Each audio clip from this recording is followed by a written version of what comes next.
ආයිබෝවන්. අපි අද සුවිශේෂ සාකච්ඡාවක් සමගින් එක්වන්නට ඔබට ආරාධනා කරන්නේ. 1815 විමුක්ති සටනත් එක්ක ඌව පළාත වසර 200කට වැඩි කාලයක් යනතෙක් නැවත නගා සිටවන්නට නොහැකි කියලා එදා විදේශී ජාතිකයන් කිව්වා. ඉතින් ඒ වගේම එහි අත්දැකීම් අපි පසුගිය වසර ගණනාවක් පුරාම අත්විඳිමින් සිටියා. සංවර්ධනය දියුණුව කියන දේ බලාපොරොත්තු වෙන අපේක්ෂාවෙන් හිටපු පළාතකට නව ජීවයක් නව බලාපොරොත්තුවක් එක්ක අපිට පහුගිය මාස කිහිපය තුළ අපේ පළාතේ සංවර්ධන කාර්යයන් ආරම්භ කරන්නට හැකියාවක් ඉඩකඩක් ලැබුණා. ඒ සඳහා ඌව පළාතේ දේශපාලන නායකත්වයන් වගේම රාජ්‍ය නිලධාරී නායකත්වයේ තුළ මුළු මහත් රටම දන්නා පරිපාලන නිලධාරීතුමියක් අපේ පළාතේ පරිපාලන සේවයේ ඉහළම තනතුරකට පැමිණුණා. ඒ තමයි ඌව පළාතේ වර්තමාන ප්‍රධාන ලේකම්තුමිය අනුෂා ගෝකුල ප්‍රනාන්දු මහත්මිය. ඉතින් එතුමියගේ පැමිණීමත් එක්කම අභියෝග රාශියකුත් පළාත තුළ නිර්මාණය වුණා වගේම ඒ අභියෝග වඩාත් සංයමයෙන් සහ බොහොම සාර්ථකව විසඳා ගන්නට එතුමියගේ නායකත්වය අපිට ලැබුණා කිව්වොත් එය නිවැරදි. ඉතින් අපි අද දවසේ ඌව පළාතේ ප්‍රධාන ලේකම්තුමිය අනුෂා ගෝකුල ප්‍රනාන්දු මහත්මියට ආරාධනා කළා අපි සමගින් මේ කෙටි සාකච්ඡාව සමග එක්වන්නට. අපි ආයිබෝන් කියලා ඔබතුමිය පිළිගන්නවා. ආයිබෝන් සුබ දවසක්. අපි විශේෂම මේ ඔබතුමියගේ නායකත්වයෙන් සහ මඟ පෙන්වීමෙන් යුතුව ක්‍රියාත්මක වෙන වැඩසටහන් පිළිබඳව ප්‍රධාන වශයෙන් සාකච්ඡා කරන්න බලාපොරොත්තු වෙනවා. ඊට කලින් කැමති මේ ගෙවුණු මාස කිහිපය තුළ ඌව පළාතේ මිනිස්සු ගැන ඌව පළාතේ සම්පත් ගැන මොන වගේ අවබෝධයක්ද ඔබතුමිය දැන් ලබාගෙන තිබෙන්නේ? ඔව් ඇත්තටම අනපේක්ෂිත මොහොතක මට මේ පළාතේ ප්‍රධාන ලේකම් තනතුරට එන්න ලැබුණේ. මම අවුරුදු 25ක්ම සේවය කරේ කොළඹ ආශ්‍රිතව විවිධ රාජ්‍ය ආයතනවල. මම මේ පළාතට ඇවිල්ලා මම හිතන්නේ දැන් මාස 8ක් පමණ වෙනවා.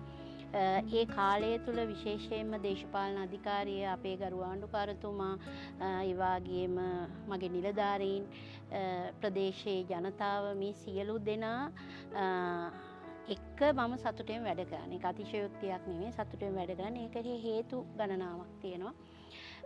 සුපිලිපන් රාජ්‍ය සේවයක් පළාත් රාජ්‍ය සේවයක් ස්ථාපිත කරන්න අපි විශාල මැදිහත් වීමක් මේ වෙනකොට කරලා තියෙනවා. ඒ සඳහා මගේ නිලධාරීන් ඒකට සහාය වෙනවා. ඒ වගේම ප්‍රදේශයේ සංවර්ධන වැඩ සඳහා දේශපාලන අධිකාරිය ආණ්ඩුකාරතුමා ඇතුළු නිලධාරීන් ඒ වගේම ප්‍රජාව ඒ දායකත්වය විශේෂයෙන්ම මාධ්‍ය අපේ ගුවන්විදුලිය මේ හැම කෙනෙක්ම හැම ආයතනයක්ම එක පවුලක් කියන සංකල්පය ඇතුළේ තමයි වැඩ කරන්නේ. ඒ නිසා වැඩ කරන්න පහසුයි. සහ කණ්ඩායම් හැඟීම තියෙන තැනක හරි පහසුයිනේ අජිත් වැඩ කරන්න. ඒ කියන්නේ අර එක්ව කළ නොහැක්කක් නොමැත කියලා තියෙනවානේ. ඒක නිසා හරි පහසුයි වැඩ කරන්න සහ ආත්ම තෘප්තිය රැකියා තෘප්තිය උපරිමයෙන් පවත්වාගෙන යමින් ඌව පළාතේ ජනතාවට ඔවුන්ගේ ජීවිත ලස්සන කරන්න සුඛිත මුක්ත කරන්න මේ පළාත ඔසවා තබන්න දුප්පත්ම පළාතක් කියලා කියනවා. මම නම් ඒ වචන පාවිච්චි කරන්නේ නැහැ. නමුත් අපි විශේෂයෙන්ම මේ පළාත සංවර්ධනය කරන්න ඉහළට ඔසවා තබන්න අධ්‍යාපනයෙන් වෙන්න පුළුවන්, කෘෂි කර්මාන්තයෙන් වෙන්න පුළුවන්, සංචාරක කර්මාන්තයෙන් වෙන්න පුළුවන්, කර්මාන්ත වලින් වෙන්න පුළුවන්. අපිට පුළුවන් උපරිමය අපි සිදු කරමින් ඉන්නවා කණ්ඩායමක් ඉදිරියට. ඔව් අපි තාම කෙටියෙන් සඳහන් කරමු ප්‍රධාන ලේකම්තුමිය විශේෂයෙන්ම මේ ඔබතුමිය පැමිණලා ටික දවසකින් දිත්වා සොලිකුණාට තත්ත්වයක් තුනේ. අපේ පළාත විශාල වශයෙන් විනාශයටපත් වුණා. ලොකු අභියෝග රාශියක් නිර්මාණය වුණා. ඇත්තටම එතෙන්දී අපි අන් කවරදාටත් වඩා අර ඔබතුමිය සඳහන් කළ රාජ්‍ය සේවයේ නිලදරුවන් වගේම දේශපාලන අධිකාරියත් එකට එකතු වුණා. ඒ ඇතිවෙච්ච අභියෝගාත්මක තත්ත්වය සමනය කරපු ආකාරය අපි කෙටියෙන් වචනකින් දෙකින්. ඔව් ඇත්තටම ඒකෙදි ඔබ සඳහන් කළා වගේම දේශපාලන අධිකාරියේ ඍජු මැදිහත් වීමක් තිබුණා. ගරු ආණ්ඩුකාරතුමාගේ ඒ වගේම මගේ නිලධාරීන් විශේෂයෙන්ම කිසිම ભેදයක් නැතුව රැයක් දවාලක් නැතුව උපරිම කැපකිරීමක් කළා. ඒ වගේම මම ස්තුතිවන්ත වෙන්න ඕන සකල මාධ්‍යයන්ට අපිට ගොඩක් උදව් කළා. ඒ වගේම අනුග්‍රාහකයෝ මේ පළාතෙන් පිට විශේෂයෙන් දකුණු පළාතෙන් අපිට මානව සම්පත භෞතික සම්පත් මේ යන්ත්‍ර සූත්‍ර මේ දේවල් ලබා දුන්නා. ඒක නිසා යම් ජයග්‍රහණයක් ඌව පළාත වශයෙන් ලැබුවා නම් ඒ ලැබුවේ හැමෝගෙම දායකත්වයෙන් අනුග්‍රහයෙන් ස්වාමින් වහන්සේලා පූජකතුමන්ලා විදේශ ආයතන රාජ්‍ය නොවන සංවිධාන මේ හැම හැම දෙයක්ම මම හිතන්නේ නොපිරිහෙලා තම තමන්ගේ කාර්යභාරය ඉටු කරා. ඉතින් ඒ වාගේ මොහොතක මේ පළාතේ ඉඳලා ඒකට යම් දායකත්වයක් ලබා දෙන්න හැකියවීම සම්බන්ධයෙන් නිලධාරිනියක් වශයෙන් යම් සතුටක් තියෙනවා. දැන් ප්‍රධාන ලේකම්තුමනි විශේෂයෙන්ම පළාත් සභාවේ මහජන නියෝජිතයින් ක්‍රියාත්මක නොවන අවස්ථාවක් මේ වෙලාවේ. එතෙන්දී කෙනෙකුට හිතෙන්න පුළුවන් පළාත් සභාව අපිට ඇත්තටම වැදගත්ද උවමනාද? දැන් මේ 2026 වසරේ ඇත්තටම පළාත් සභාවේ කාර්යභාරය කුමක්ද? මොනවද ඉලක්කයන් විදිහට තබාගෙන තිබෙන්නේ?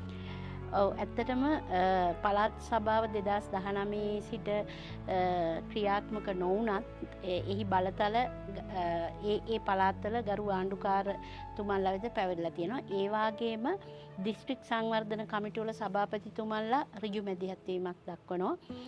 ඒක නිසා සක්‍රියව පවත්වාගෙන යෑමේ හැකියාව ඇති වෙලා තියෙනවා. 2025 වසරේ ඌව පළාත ගත්තාම ඉතිහාසයේ වැඩිම ආදායම ලැබපු අවුරුද්ද විදිහට සටහන් වුණා සහ ගිනුම් තැබීම පැත්තෙන් ලංකාවේ දෙවෙනි ස්ථානය ලබන්න හැකියාව ලැබුණා. ඒ මේ නිලධාරීන්ගේ කැපකිරීම තුල කැපකිරීම මත. එතකොට මෙතනදී විශේෂයෙන්ම වෙන්නේ අපි සැලසුම් සහගතව සංවිධානාත්මකව ඇගයුම් මෙහෙයුම් ක්‍රියාවලිය හරියට සිද්ධ කරමින් යන නිසා හැමෝටම පහසුවක් තියෙනවා වැඩ කරන්න. අනික අපි විශ්වාසය තහවුරු කරගන්නවා. හැම කෙනාටම වැඩ කරන්න නිදහසක් දීලා තියෙනවා. මට නිදහසක් ආණ්ඩුකාරතුමන්ගෙන් ලැබිලා තියෙනවා. මගෙන් පල්ලෙහා ඉන්න අයට මම නිදහස දෙනවා. ඒ වගේම අපි එකිනෙකාට ගරු කරමින් එකිනෙකාට ඇහුම්කම් දෙමින් එකිනෙකා කෙරෙහි අවබෝධය තබා ගනිමින් වැඩ කරන නිසා හැමෝම නිර්මාණශීලීව ලස්සනට වැඩ කරනවා. ඒ නිසා අපිට හැකියාව ලැබුණ ගිය අවුරුද්දේ දිට්ටුව පවතිද්දිත් 74ක ප්‍රගතියක් ලබන්න භෞතිකව 84කට වැඩි ප්‍රගතියක් ලබන්න. ඉතින් මේ දිට්ටුව එක්ක අපිට මේ අවුරුද්ද හරිම අභියෝගාත්මකයි. මොකද අපිට මිලියන 13000ක පමණ ඉදිකිරීම කිරීමට අවශ්‍යයි නැවත ප්‍රතිසංස්කරණ පළාත් පාලන මාර්ග ඒ වගේම පළාත් සභා මාර්ග වැව් වමුණු විශේෂයෙන් ගොවියන සේවත් එක්ක අපි එකතු වෙලා කරන්නේ කෘෂිකර්ම අමාත්‍යාංශයේ ඊගාවට පාසල් පෙර පාසල් විනාශ වෙච්ච නැවත සකස් කරන්න මේ වාගේ අභියෝගාත්මක කාර්යයක් තියෙනවා. ඊට අමතරව අපිට පළාතට වෙන් වෙලා තියෙන ප්‍රතිපාදන මේ අවුරුද්දේ ඉතිහාසයේ වැඩිම ප්‍රතිපාදන වෙන් වෙලා තියෙන ගිය අවුරුද්දේ අපිට 2024ට සාපේක්ෂව 4 ගුණයක වාගේ ප්‍රතිපාදන ලැබුණා. මේ අවුරුද්දෙත් ඒ වාගේ. ඉතින් අපි සියලුම නිලධාරීන් එකට එකතු වෙලා අපි ඒ කටයුතු කරනවා. අපි විශ්වාස කරනවා අපේ ජනතාවගේ ජීවිත සෞභාග්‍ය කරා ගෙන යන්න ඒ වගේම ජාතික ආර්ථිකයට අපේ මැදිහත් වීම වැඩි කරන්න අවුරුදු 15ක් විතර 4.7යි අපේ දායකත්වයේ තියෙන්නේ. අපි 2028 වෙනකොට 105ක දායකත්වයට ගෙනීමට මේ වෙනකොට මධ්‍යකාලීන සැලසුම් හදලා අපි කටයුතු කරගෙන යනවා. ඔව් දෙමින් මෙතෙන්දී අපි දන්නවා දැන් නෙළුම් මලක් හැම වෙලාවෙම මඩෙන් තමයි උඩට එන්නේ කියලා. බොහොම සුන්දරත්වයක් ආකර්ශනීය බවක් වන්දනීය බවක් එකතු කරනවා. දැන් මේ සියපතක මත වැඩ 5000ක් අලුත් සංකල්පයක් මොකක්ද ඒ? ඇත්තටම අපි කියනවා වැඩ කරනකොට වැඩ හැඩ හඬ තුනම තියෙනවනේ. එතකොට තමයි ඒක ජනගත වෙලා ව්‍යාප්ත වෙලා මේ රටක ඉස්සරහට යන්න පුළුවන් වෙන එක ඕනෑම රටක පාවිච්චි කරන දෙයක්. අපි ඒ උපාය මාර්ග පාවිච්චි කරනවා. එතකොට මේ සියපතක් මත වැඩ 5000ක් කියන්නේ අපි වැඩසටහන් 100ක් හඳුනාගෙන තියෙනවා. මේ අවුරුද්දේ මේ වෙනකොට එකෙන් 20ක් විතර ක්‍රියාත්මක වෙනවා. එක වැඩසටහනකින් වැඩසටහන් ගණනාවක් වෙනවා. එතකොට මේ වැඩසටහන් 100 කරන වැඩසටහන් ගණන අනුව තමයි වැඩසටහන් 5000 හැදිලා තියෙන්නේ. ඉතින් මේ පසුගිය දවසක අපේ සියලුම අමාත්‍යාංශ ලේකම්වරුන් නියෝජ්‍ය ප්‍රධාන ලේකම්වරුන් දෙපාර්තමේන්තු ප්‍රධානීන් ආයතන ප්‍රධානීන් එකතු වෙලා අපි අර මධ්‍යකාලීන සැලැස්ම ඇතුළත මේ වැඩ 5000ම ඇතුළු කරලා තියෙනවා. මම එක උදාහරණයක් කිව්වොත් අපි මේ වෙනකොට ගම්මැද්ද කලාලය කියලා වැඩසටහනක් කරනවා. අපේ පළාත් පාලන ආයතන 28ක් තියෙනවා.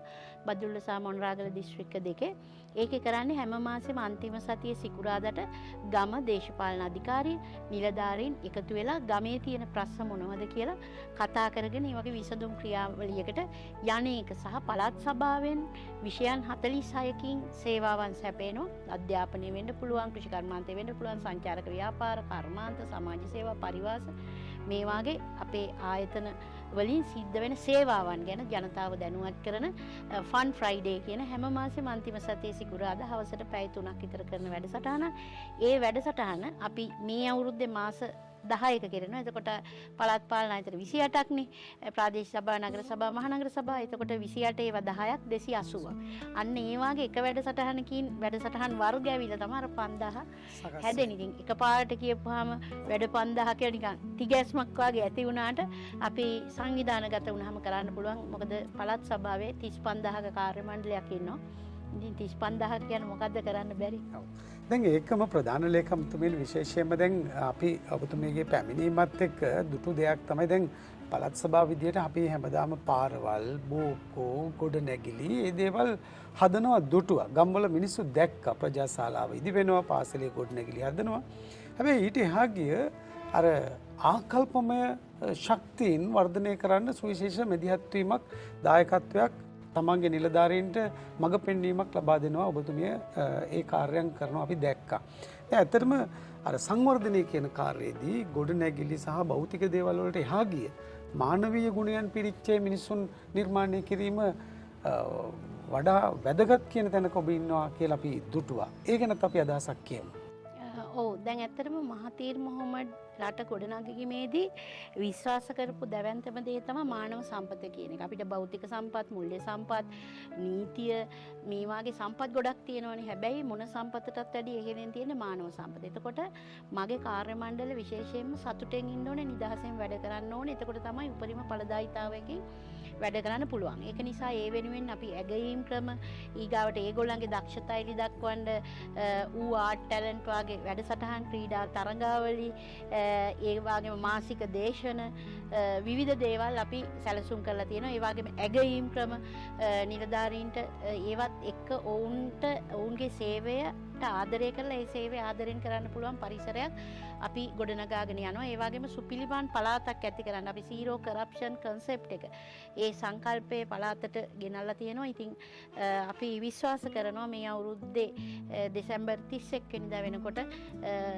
ආදරණීය පළාත් රාජ්‍ය සේවයක් ඇති වෙයි සහ ඒකම ජනතාවගේ තියෙන යැපුම් මානසිකත්වය නැති කරලා ශක්තිය වර්ධනය කරන්නත් අපි වැඩසටහන් මාලාවක්ම ගෙනියනවා. මොකද අපේ මිනිස්සු අර ඔබ වැඩසටහන ආරම්භයේදී සඳහන් කළා වාගේ වසර 200කට වැඩි කාලයක් දැන් මේ වෙල්ලස්සේ කැරැල්ලට ඒ කාලේ 1818 කැරැල්ල ඇති වෙන වෙලාවේ මිනිස්සුගේ තිබ්බ කැපකිරීම, ඒ තිබුණ දේශාභිමානයේ, දේශාලයේ මේ පළාතට තිබ්බ හැඟීම, මේ මහ පොළොව බේරා ගන්න තිබ්බ හැඟීම, මේවා මිනිස්සුන්ගේ ඇඟ ඇතුලේ තියෙනවා. අවශ්‍ය වෙන්නේ ඒවා හරි පරිස්සමට සකසුරුවමින් ඉස්සරහට අරගෙන ඌව පළාත ගොඩනගන්න ඒ දේ පාවිච්චි කිරීම. ඉතින් ඒ වෙනුවෙන් තමයි අපි මේ වැඩ සැලසුම් කරගෙන යන්නේ. ඌව පළාතේ ප්‍රධාන ලේකම්තුමිය විදියට විශේෂයෙන්ම අපි දුටු තවත් කාරණයක්. දුටු දේවල් තමයි දැන් ඔබතුමියගෙන් විමසන්නේ. අතන ඔබතුමිය ප්‍රායෝගිකව ක්‍රියාත්මක කරපු කාරණා. මේ අපි දන්නවා පළාත් සභාව බදුල්ලේ ප්‍රධාන ගොඩනැගිල්ල තියෙනකොට තවත් රාජ්‍ය ආයතන දෙපාර්තමේන්තු රාශියක් වෙන වෙනම කටයුතු කරා. සමහරවිට පළාත් සභාවේම එක අමාත්‍යාංශයක් එක දෙපාර්තමේන්තුවක් කරන කාර්යය අනිත් අමාත්‍යාංශ දෙපාර්තමේන්තුව දන්නේ නැහැ. නමුත් ඔබතුමිය මේ සියල්ල මේකාබද්ධ කරමින් එක වැඩපිළිවෙලකට අරගෙන තිබෙනවා. දැන් ඒ තුල ඔබතුමිය දකින ප්‍රගතිය මොන වගේද? ඇත්තටම ලෝකෙ පිළිගත්ත කළමනාකරන සංකල්පයක් තමයි ඒකාබද්ධ සංවර්ධන ප්‍රවේශය කියන එක. ඒක අරුමැසියක් නෙමෙයි, අපේ ගම්වල තිබ්බ දෙයක්. මිනිස්සු අත්තම් කරා, එකතු වුණා, එකතු වෙලා වැඩ කරා. වහලේ හෙවිලි කරනකොට වහලේ උඩ නැගලා හුවක් තිබ්බාම ගමේ මිනිස්සු ආව එකතු වෙලා තමයි වැඩ කළේ. අපි පන්සලේ, පල්ලියේ, කෝවිලේ වැඩ කරා. දන්සැල් දුන්නා, එකතු වෙලා කරේ. හැබැයි අපි රාජ්‍ය සේවයට එනකොට මේක තනියම වැඩ කරන සංස්කෘතියක් බවට පත් වෙනවා. ඒක කාටවත් නිලධාරියෙකුට ඇඟිල්ලක් දික් කරන්න බෑ. හැබැයි මේ එකතු වුණාම ගොඩක් දේවල් කරන්න පුළුවන්. දැන් උදාහරණයක් ගත්තොත් බෝනවන රෝග සෞඛ්‍ය පැත්තෙන් විසඳුම් හොයනවා. හැබැයි අපිට පුළුවන් අධ්‍යාපනයේ පැත්තෙන්, පෙරපාසල් විෂයෙන්, සමාජ සේවා විෂයෙන් මේ වගේ දැනුවත් කරන වැඩසටහන් වලදී අපිට මේ හෙල්දි ලයිෆ් එකක්, සෞඛ්‍ය සම්පන්න ජන ජීවිතයක් ගොඩනගන්න මැදිහත් වෙන්න. එතකොට දැන් මේ වෙනකොට අපි අර මධ්‍යකාලීන සැලැස්ම හදලා තියෙනෙම එකතු වෙලා වැඩ කරන සංස්කෘතියක්. දැන් අපි ගම්මැද්දේ කලාලේ සියලු දෙනා එකතු වෙනවා. එතකොට මේක පොඩ්ඩක් අර සමාජගත කරන්න, අපේ ආයතනගත කරන්න චූටි අමාරුවක් තියෙනවා තාමත් 100% වෙලා නැහැ. නමුත් ඒ සංස්කෘතියට හුරු වෙමින් ඉන්නවා මගේ නිලධාරී. ඔවුන්ට අපිට මොකුත් කියන්න බෑ. මොකද කාලයක් එක විදිහකට ගියාට පස්සේ ඒකේ අර අපි කියන වින් වින් ස්ටේජ් එකට එනවා කියලා. තමන්ගේ දෙපාර්තමේන්තුවත් සංවර්ධනය වෙලා පළාතත් ඉහළට ඔසවා තබන්න පුළුවන්. ඉතින් ඒක නිසා අර එකතු කරන්න අපි ඒක අර විධිමත් රාම වලින් බැහැරවත් දේවල් කරනවා. ඔවුන්ට අන්තර්හුව මාරු පළාත්වල වැඩසටහන් වලට යන්න ඒ වගේම පුහුණුවීම් ලබා දෙන්න මේ වගේ දේවල් සහ අපි විශේෂයෙන් දැන් ආරම්භ කරන්න හදනවා ටැලන්ට් පූල් එක. ඒ කියන්නේ වයරින් වැඩවලට ඔය එක එක ජල නල එලන්න එහෙම නැත්නම් IT වැඩ විවිධ දේවල් තියෙනවානේ රාජ්‍ය සේවකයට අමතරව එයා වෙන දෙයකට දක්ෂයි. ඒකටත් අපි උත්සාහ කරනවා. අනික හැම කෙනෙක්ගේම ආර්ථික ශක්තිය ඇති කරන්න ලොකු සුබසාධන වැඩපිළිවෙලකුත් අපි කරගෙන යනවා. මොකද නිලධාරියත් ඔසවගෙන තමයි පළාත ඔසවන්න පුළුවන්. මොකද නිලධාරියා සතුටෙන් නැත්තම් මේ කිසි දෙයක් අපිට කරන්න බෑ. දැන් නිලධාරීන්ගේ පැත්තෙන් ඍජු ලෙසම ඔබතුමියගේ මඟ පෙන්වීම දායකත්වය ලබා දෙනකොට රාජ්‍ය සේවයට එන්නට බලාපොරොත්තු වෙමින් ඉන්න අයටත් මඟ පෙන්වීම ලබා දෙන අලුත් වැඩක් පටන් ගන්නවා. විශේෂයෙන්ම තරඟ විභාගවලට ඉදිරිපත් වෙන සූදානම් වන අයට උපාධිධාරීන්ට ඊළඟ තරඟ විභාගයට කොහොමද මුහුණ දෙන්නේ කියලා අපි දැක්කා. විශේෂයෙන්ම මේ ජාතික මට්ටමේ අපිට ගිහිල්ලා මුණ ගැහෙන්න එහෙම නැත්නම් පන්තියක වාඩි වෙලා ඉගෙන ගන්න අවස්ථාවක් නොලැබෙන උදවියත් ඒට එකතු කරගෙන තිබෙනවා. අපි ඒ ගැනත් කියමු ප්‍රධාන එකක් මේ. ඔව් ඇත්තටම ඌව පළාත් සභාවේ මේ 35000ක කාර්ය මණ්ඩලයක් හිටියට අපිට බොහෝ වෙලාවට දීප ව්‍යාප්ත සේවාවන් වල අපි ගොඩක් පුරප්පාඩු දකිනවා. ඒකට හේතුව තමයි තරඟ විභාගවලට ඉදිරිපත් වෙනකොට ඔවුන්ට ඒ ශක්්‍යතාවයන් ළඟා කරගන්න තියෙන අපහසුතාවයන්. ඒ නිසා මම කොහොමත් රාජ්‍ය සේවයේ 2001 ඉඳන් 2021 වෙනකන් සම්මන්ත්‍රණ මාලා පවත්වපු බුද්ධි කලම්බණයක නවමග කියන පාඨමාලාව කරපු කෙනෙක් කොළඹ ප්‍රදේශයේ. මම 2021 ඒක නතර කරනවා. හැබැයි විශාල ඉල්ලීම් රාශියකුත් එනවා සහ මටත් පෞද්ගලිකවම දැනුණා ඒ වාගේ සේවාවක් දෙන්න අවශ්‍යයි කියලා. ඒක නිසා අපි සියලුම තරඟ විභාගවල රජයෙන් පවත්වන තරඟ විභාගවලට නොමිලේ මාර්ගගතව අපේ දරුවන්ට විභාග වලින් ජයග්‍රහණය කරලා සේවාවන්ට එන්න දැන්ටත් රාජ්‍ය සේවයේ ඉන්න අයට සීමිත තරඟ විභාග වලින් එන්න අපි සියලුම විෂයන් ආවරණය වෙන විදිහට සම්මන්ත්‍රණ මාලාවක් අපි පවත්වන්න තීරණය කළා. ඇත්තටම ඒකට සම්පත්දායකයිනුත් ඔබ සඳහන් කළා වගේ සම්බන්ධ වෙලා ඉන්නවා. ඉතින් අමාරු කාර්යයක් මේ තියෙන සමස්ත වැඩත් එක. නමුත් අපේ IT යුනිට් එක ඒකට ලොකු කැපකිරීමක් කරනවා. ඒක සරල කාරණයක් නෙමෙයි. නමුත් අපි ඒ වැඩේ සුබසාධන වැඩක් විදිහට අපේ ඒකාබද්ධ සුබසාධන සංගමයෙන් ඒ වැඩේ සැලසුම් කළ සංවිධානය කළ මාර්ගගතව කරගෙන යනවා. ඔව් දැන් ඒකම අපි පසුගිය කාලවල වල අත්‍යවශ්‍ය අවස්ථාවලදී පවා දැන් උදේ 7ට කතා කරත් සමහරවිට ඔබතුමිය කාර්යාලය කියලා කියනවා. රාත්‍රී 8ට කතා කරත් තවම කාර්යාලය කියලා කියනවා සම්බන්ධ කර ගැනීමේදී. දැන් විශාල වැඩ කොටසක් ඉටු කරනවා. මෙතෙන්දී දැන් රාජ්‍ය නිලදරුවන් වගේම පළාතේ සංවර්ධනය බලාපොරොත්තු වෙන ඒ පුරවැසියන්ගේ දායකත්වයත් අවශ්‍යයි කියලා අපි විශ්වාස කරනවා. නිලධාරීන් එක පැත්තකින් ඒ කැපකිරීම කරනකොට ඔබතුමිය පළාතේ ප්‍රධාන ලේකම්තුමිය විදියට පළාතේ පුරවැසියන්ට මේ සංවර්ධන කාර්ය වේගවත් කර ගැනීම සඳහා මොන වගේ දායකත්වයක්ද අපේක්ෂා කරන්න බලාපොරොත්තු? ඔව් අපේ ජනතාවට අපි මේ වෙනකොට QR කෝඩ් එකක් ප්‍රසිද්ධ කරලා තියෙනවා. තාමත් ජනතාව අතරට ඒක 100% ගිහින් නැහැ. තාම මේ ළඟදී අපි ආරම්භ කළේ. ඔවුන්ට පුළුවන් ඔවුන්ගේ ගැටලු අපිට කියන්න.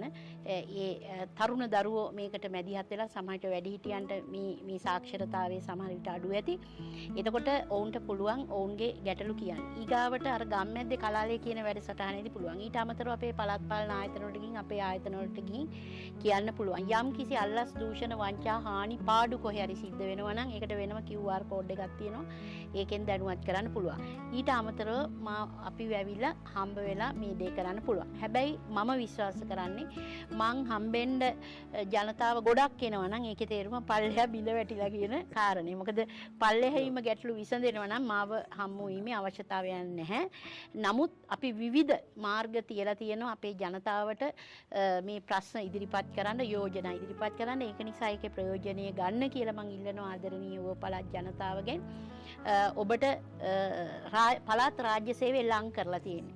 අපේ කාර්යබහුලත්වය නිසා අපිට දොරින් දොරට යෑමේ අපහසුතාවය තියෙනවා. නමුත් ඒක පුළුවන් තරම් අපි සංවිධානය කරනවා. ප්‍රජා ගුවන්විදුලියක් වෙන අපේ ඌව ගුවන්විදුලිය අපි ගෙයින්ගෙට මේ හඬ ගෙනියන්න පළාතේ අපේ පවුල් ලක්ෂ 3මාරක් ඉන්නවා. මේ හැම පවුලක්ම ඌව ගුවන්විදුලිය අහන තත්ත්වයට අපි ගේන්න අපි වැඩපිළිවෙලක් තියෙනවා. අජිත් ඔබ ඒක දන්නවා. එතකොට අපි විවිධ මාර්ග එක මාර්ගයක් නෙමෙයි විවිධ ආකාරවලින් අපි ප්‍රජාව දායකත්වය කියන එක ප්‍රජා සහභාගීත්වය කියන එක ඇති කරගෙන මේක අපේ වැඩක් කියන එක ජනතාවට දැනෙන්න අපි සලස්සන්න උත්සාහ කරනවා. ඒ වගේම ගමක තියෙන පාරක් ගත්තොත් පාර නඩත්තු කිරීම ගමයට කරන්න පුළුවන්. ඉතින් මේ ශ්‍රම දාන වාගේ දේවල් අපි මහා පරිමාණ ශ්‍රම දානයක් ජූනි 5 වෙනිදාට ලෑස්ති කරලා තියෙනවා දේශපාලන අධිකාරියේ මැදිහත් වීම තුළ. ඉතින් මේක ආකාශය වාගේ තමයි රාජ්‍ය සේවය කියන්නේ අත්තටු වල හයිය තියෙනකන් ඉකිල්ලෙන්න පුළුවන් ස්වභාවයක්. අර ඔබ කිව්වා මම උදේ 7ට ඇහුවත් ඉන්නවා 8ට ඇහුවත් ඉන්නවා. හැබැයි මම සාර්ථකත්වයේ කියලා හිතන්නේ මම නිකන් 9ට ඇවිල්ලා 4ට යන වෙලාව කළමනාකරණය කරගන්න පුළුවන් දවසක තමයි සංවර්ධනයේ සැබෑවට සිද්ධ වෙලා තියෙන්නේ. මේකට ලොකු මැදිහත් වීමක් කළ යුතු නිසා මේක හරි පීල්ලට දාගන්න ඕන නිසා රාජකාරී වෙලාව මගේ ඇත්තටම දවසට මම පැය 18ක් විතර මේ වෙනකොට වැඩ කරනවා. ඒක හරි තෙහෙට්ටු වැඩක්. හැබැයි මං හිතනවා අවුරුද්දක් විතර ඒ කැපකිරීම කළොත් අපිට මානසික නිදහසෙන් වැඩ කරගෙන යන්න පුළුවන් කියන එක. මොකද මගේ නිලධාරීන්ටත් පීඩනයක් දෙන්නේ නැතුව කොහොමද කරගෙන යන්නේ කියන කාරණේ දැනටත් මේ පුදුම වැඩ ගොඩක් මේගොල්ලෝ කරනවා.